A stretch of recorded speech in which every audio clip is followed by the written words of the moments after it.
चारा घोटाले के 5वें केस में सीबीआई कोर्ट ने दी लालू को 5 साल की सजा, 60 लाख रुपए का जुर्माना भी लगाया। रांची स्थित सीबीआई की विशेष अदालत ने बहुचर्चित चारा घोटाले से जुड़े एक मामले में राजद सुप्रीमो लालू प्रसाद यादव को 5 साल की सजा सुनाई है और 60 लाख का जुर्माना भी लगाया है। ये मामला डोरंडा कोषागार से अवैध निकासी का है। लालू के वकील ने बताया कि आगे जमानत के लिए अर्जी दी जाएगी, लेकिन जमानत नहीं मिलने तक लालू को जेल में ही रहना पड़ेगा। आपको बता दें कि इस मामले में लालू के साथ 75 आरोपियों को 15 फरवरी को दोषी करार दिया गया था और 14 को रिहा कर दिया गया था। इनमें से 36 को 3-3 साल की सजा मुकर्रर की जा चुकी है। बाकी दोषियों को आज वीडियो कॉन्फ्रेंसिंग के माध्यम से सजा सुनाई जा रही है। इस घोटाले में कई चौंकाने वाले मामले सामने आए, जिसमें पशुओं को फर्जी रूप से स्कूटर और मोटरसाइकिल पर ढोने की कहानी शामिल है। मामला 1990-1992 के बीच का है। लखीमपुर कांड में मारे गए किसानों के परिजन सुप्रीम कोर्ट पहुंचे, आशीष मिश्रा की बेल का किया विरोध। लखीमपुर कांड में मारे गए किसानों के परिजनों ने सुप्रीम कोर्ट का रुख किया है।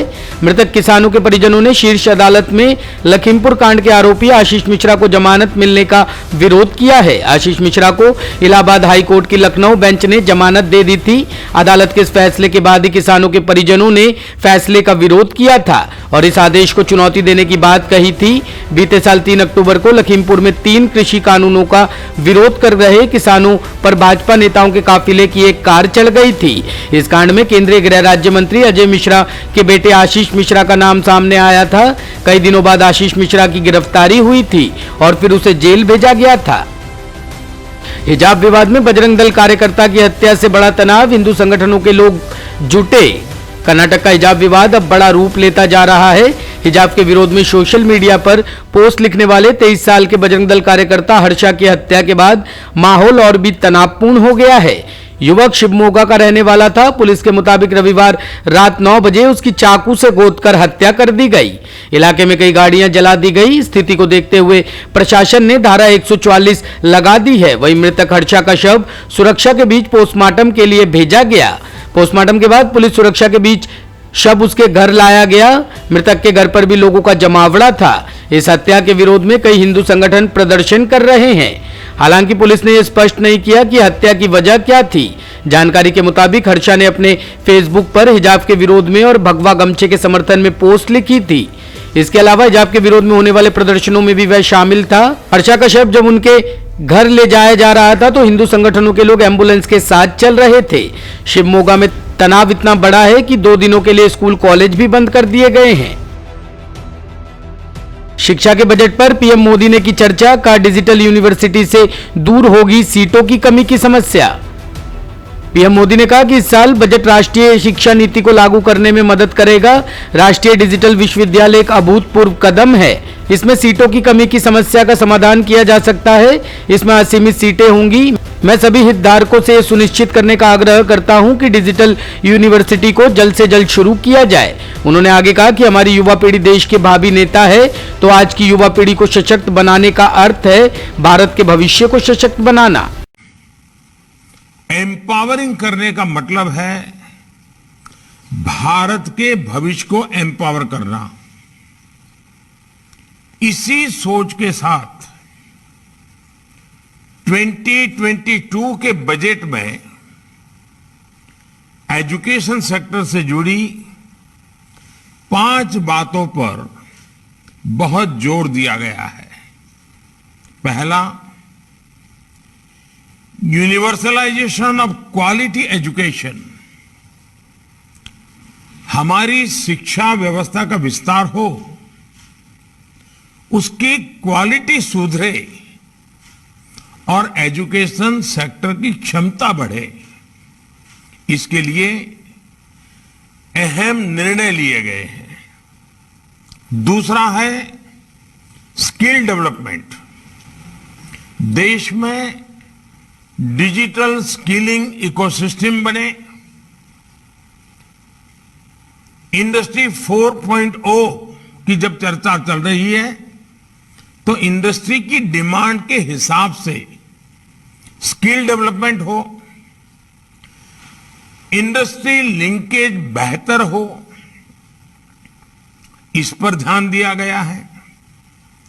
तीसरा महत्वपूर्ण पक्ष है अर्बन प्लानिंग और डिजाइन,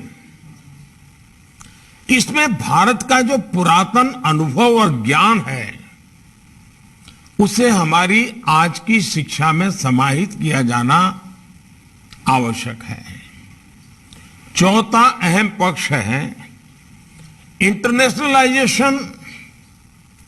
भारत में वर्ल्ड क्लास विदेशी यूनिवर्सिटियां आए जो हमारे औद्योगिक क्षेत्र हैं, जैसे गिफ्ट सिटी है, वहां फिनटेक से जुड़े संस्थान आए, इसे भी प्रोत्साहित किया जाए।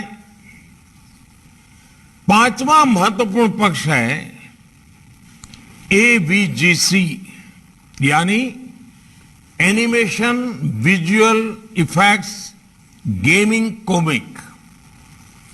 इन सभी में रोजगार की अपार संभावनाएं हैं। एक बहुत बड़ा ग्लोबल मार्केट है। इसे पूरा करने के लिए हम भारतीय टैलेंट का कैसे इस्तेमाल बढ़ाएं, इस पर भी उतना ही ध्यान दिया गया है। ये बजट नई नेशनल एजुकेशन पॉलिसी को जमीन पर उतारने में बहुत मदद करने वाला है। साथियों, कोरोना आने से काफी पहले से देश में मैंने अनेक बार डिजिटल फ्यूचर की बात करता रहा हूं। जब हम अपने गांवों को ऑप्टिकल फाइबर से जोड़ रहे हैं, जब हम डेटा की कीमत कम से कम रखने के प्रयास कर रहे थे, कनेक्टिविटी से जुड़े इंफ्रास्ट्रक्चर को सुधार रहे थे, तो कुछ लोग सवाल उठाते थे कि इसकी जरूरत क्या है। लेकिन महामारी के समय में हमारे इन प्रयासों की अहमियत को सबने देख लिया है। ये डिजिटल कनेक्टिविटी है जिसने वैश्विक महामारी के इस समय हमारी शिक्षा व्यवस्था को बचाए रखा। हम देख रहे हैं कि कैसे भारत में तेजी से डिजिटल डिवाइड कम हो रहा है। इनोवेशन हमारे यहां इंक्लूजन सुनिश्चित कर रहा है और अब तो देश इंक्लूजन से भी आगे बढ़कर इंटीग्रेशन की तरफ जा रहा है। इस दशक में हम जो आधुनिकता शिक्षा व्यवस्था में लाना चाहते हैं, उसके आधार को मजबूत करने के लिए इस साल के बजट में कई घोषणाएं की गई हैं। डिजिटल एजुकेशन डिजिटल फ्यूचर की तरफ बढ़ते भारत के व्यापक विजन का हिस्सा है। इसलिए ई विद्या हो, वन क्लास वन चैनल हो, डिजिटल लैब्स हो, डिजिटल यूनिवर्सिटीज हो, ऐसा एजुकेशनल इंफ्रास्ट्रक्चर युवाओं को बहुत मदद करने वाला है। ये भारत के सोशियो इकोनॉमिक सेटअप में गांव हो, गरीब हो, दलित, पिछड़े, आदिवासी, सभी को शिक्षा के बेहतर समाधान देने का प्रयास है। साथियों, नेशनल डिजिटल यूनिवर्सिटी भारत की शिक्षा व्यवस्था में अपनी तरह का अनोखा और अभूतपूर्व कदम है। ये डिजिटल यूनिवर्सिटी में वो ताकत देख रहा हूं कि ये यूनिवर्सिटी हमारे देश में सीटों की जो समस्या होती है उसे पूरी तरह समाधान दे सकती हैं। सोनिया गांधी ने साधा भाजपा पर निशाना, बोली जब आप दर्द में थे मोदी योगी ने मूंद ली थी आंख। उत्तर प्रदेश में चौथे चरण के मतदान से पहले कांग्रेस अध्यक्ष सोनिया गांधी ने भाजपा पर निशाना साधा। सोनिया गांधी ने वर्चुअल कार्यकर्ता सम्मेलन के दौरान कार्यकर्ताओं को संबोधित करते हुए कहा कि ये चुनाव आपके लिए बहुत महत्वपूर्ण है, क्योंकि आपने 5 साल एक ऐसी भाजपा सरकार देखी है जिसने आपस में मतभेद पैदा करने के अलावा कुछ नहीं किया। कांग्रेस अध्यक्ष ने लॉकडाउन का जिक्र किया। उन्होंने कहा कि लॉकडाउन के समय व्यापार ठप हो गया था, आपने मीलों पैदल चलने का दर्द सहा, लेकिन मोदी योगी ने आपसी नजरें फेर ली, उन्होंने आंखें मूंद ली, आपके दर्द को बुला दिया। सरकार ने आपको राहत देने के लिए कुछ भी नहीं किया। उन्होंने कहा कि लॉकडाउन के समय सरकार का गैर जिम्मेदाराना रवैया देखने को मिला। रायबरेली के मेरे प्यारे बहनों भाइयों, नमस्ते। आशा है कि आप सभी लोग स्वस्थ होंगे। आने वाली 23 तारीख को आपकी 5 विधानसभाओं में वोट डाले जाएंगे। यह चुनाव आपके लिए बहुत ही महत्वपूर्ण चुनाव है, क्योंकि आपने 5 साल ऐसी सरकार देखी जिसने आपके बीच अलगाव पैदा करने के अलावा कुछ काम नहीं किया। मेरे किसान भाई बहन इतनी मेहनत से देश के लिए अन्न उगाते हैं। इन 5 सालों में आपको न तो फसलों का दाम मिला, न खाद मिली और न ही सिंचाई की सुविधाएं। आपके ऊपर कर्ज का बोझ है और आवारा पशु आपकी फसलों बर्बाद कर देते हैं। ठीक यही हाल नौजवानों का है। नौजवान अपने आने वाले कल के लिए मेहनत से पढ़ाई करते हैं, नौकरी की तैयारी करते हैं, लेकिन भाजपा सरकार ने आपको घर बैठा दिया। सरकारी नौकरियों के 12 लाख पद खाली पड़े हैं, लेकिन आपको नौकरियां नहीं दी गई। पेट्रोल, डीजल, रसोई गैस, सरसों तेल के दाम इतने बढ़ गए हैं कि आम लोगों के घर चलाना मुश्किल हो गया है। मेरी बहनें पाए पाए जोड़कर अपना घर परिवार चलाती है, लेकिन महंगाई ने उनका जीवन दुभर कर दिया। बहनों भाइयों, आपने हाल में ही कोरोना का कठिन समय देखा है। एक तरफ आपको ऑक्सीजन, दवाइयाँ और अस्पताल में बेड नहीं मिले, अपने प्रियजनों को खोया है जिनके लिए वही एकमात्र सहारा थे। दूसरी तरफ लॉकडाउन में आपके काम धंधे बंद हो गए।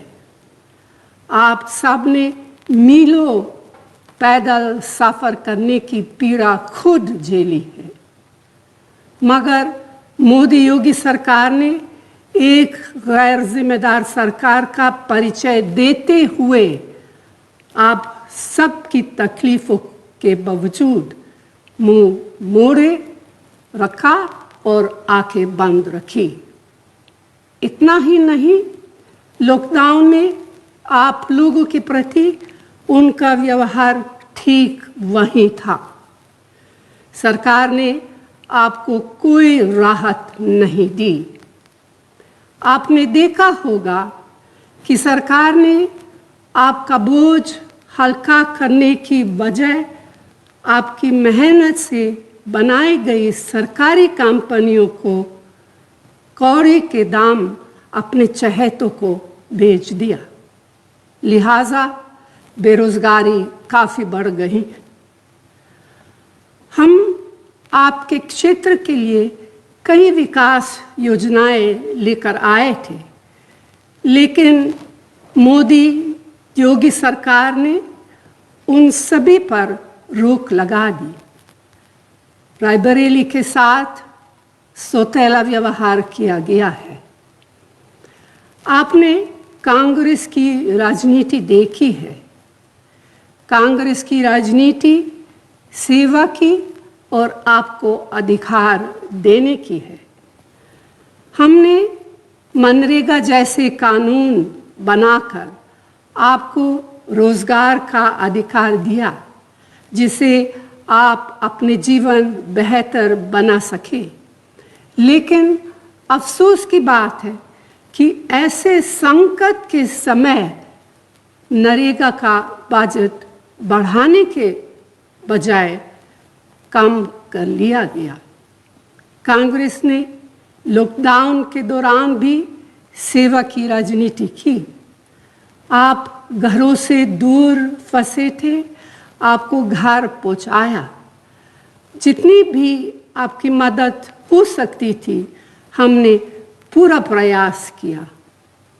सेवा और अधिकारों की राजनीति के रास्ते पर चलते हुए ही उत्तर प्रदेश में कांग्रेस पार्टी एक नई राजनीति का विजन लेकर आए हैं। इसमें युवाओं को रोजगार, महिलाओं को अधिकार, किसान बहनों भाइयों को सुविधाएं देने का और आम जनों को महंगाई से निजात दिलाने की योजना है। हमने महिलाओं के लिए शक्ति विधान, युवाओं के लिए भर्ती विधान और उत्तर प्रदेश के विकास के लिए उन्नति विधान तैयार किया है। Bureau report, team news talk.